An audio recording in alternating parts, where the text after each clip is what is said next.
GMERS hospital emergency વિભાગ આવ્યો વિવાદમાં। અકસ્માતનો ભોગ બનેલા દર્દી ઉપર સમયસર દવા ન કરતા પરિવારમાં આક્રોશ જોવા મળ્યો। પરિવારના આક્ષેપ, કોઈપણ ડોક્ટર સમયસર હાજર નહીં થતા દર્દીની હાલત વધુ ગંભીર બની વડનગર GMERS હોસ્પિટલ ઇમરજન્સી વિભાગ આવ્યો વિવાદમાં આવ્યો છે।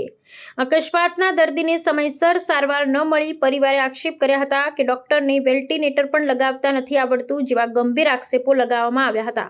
આ બાબતે RMO સાહેબે મીડિયા કર્મી દ્વારા ખુલાસો માંગતા પરિવાર સાથે અલગ જઈ વાત કરવા જણાવ્યું હતું ને પછી મીડિયામાં કહીશ એમ કરી RMOએ ચાલતી પકડી હતી। જો ઇમરજન્સી ડોક્ટરોની જવાબદારીમાં આવી લાલિયાવાડી ચાલતી રહેશે તો આવનારા દર્દીઓના શું હાલ હશે તેવી ચર્ચાઓ જોવા મળી હતી।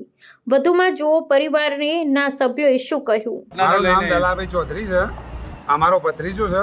ગુણાદ બસ સ્ટેન્ડ પર અકસ્માત થયો, અમે તાબડતોડ લઈને અહીંયા આવ્યા। અમારા વાહનોમાં 108 આવી તો શિપોરો પોકી દે, અમે મૂકીને અહીંયા આવ્યા। છોકરાને વેન્ટિલેટરની તાત્કાલિક જરૂર હતી, અમે બૂમાબૂમ કરી તો અડધા કલાક સુધીનું એની કશું થયું નહીં। એની સ્થિતિ અતિશય બગડી તો આ સિવિલના ડૉક્ટરોના કારણે બગડી। જો તાબડતોડ એ સગવડ કરી હોત તો અત્યારે આ છોકરાને અમારે આગળ લઈ જવું પડે ન કરી પડ્યું હોત। અને હજી શું થાય છે એ બધી જવાબદારી અમની એવી પરિસ્થિતિ ઊભી થઈ છે। કેટલા સમયથી અહીંયા રોકાયા હતા તમે?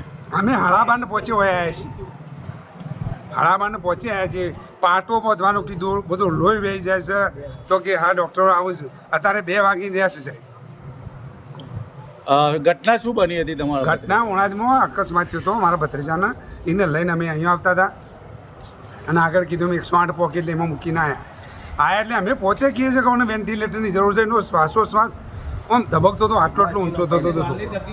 કનુભાઈ ચૌધરી છે, મારો ભાણો છે અને હું આજે એજ માતાજી બેઠેલો હતો। અહીંયા નવરાત્રિ ચાલે છે તો મારા ઉપર ફોન આવ્યો કે ભાઈ તાત્કાલિક અહીંયા સિવિલમાં ઘોડાને એક્સિડન્ટ થયું છે અને ઉણાદથી લાવી પણ દીધું છે, પણ જો એવી વ્યવસ્થા સિવિલમાં મળતી નથી તો તમે તાત્કાલિક મામાં કંઈક કરો। મેં સીધો અંકિત પટેલ સાહેબ ન્યુરોસર્જન છે જે લાયન્સમાંથી એમને ઓલરેડી ફોન કરી ચૂકેલો છે। એના પછી અહીંયા પૂછ્યું છે તો પછી જ્યારે એકબીજાના ઉપર નોખે છે કે ભાઈ અમારા પર વેન્ટિલેટરવાળી ગાડી આવે છે, હજી ઉપર અમે ડૉક્ટરને વાત કરી છે પણ કોઈ સાચું વ્યક્તિ કે સાચો જવાબ આપી શક્યું નથી।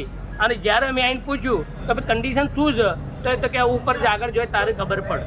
જ્યારે 1 કલાકથી ઉપરનો સમય બગાડ્યો છે, એમ્બ્યુલન્સની વ્યવસ્થા માગીએ તો એમ્બ્યુલન્સની વ્યવસ્થા પણ નહીં મળતી, બરાબર। જ્યારે પણ અમારે કોઈ બી કંઈક બનશે તો મારા પોણાને 1 કલાક લેટ પડ્યો છે તો ટોટલ જવાબદાર હોસ્પિટલના જે બી રહેશે કે જ્યારથી એન્ટ્રી કરી તે અત્યાર સુધીમાં તે જિમ્મેદાર પોતે રહેશે, બરાબર। બાકી મારે જે રિપોર્ટ આવે એના ઉપર હું આગળ ચાલવાનો છું।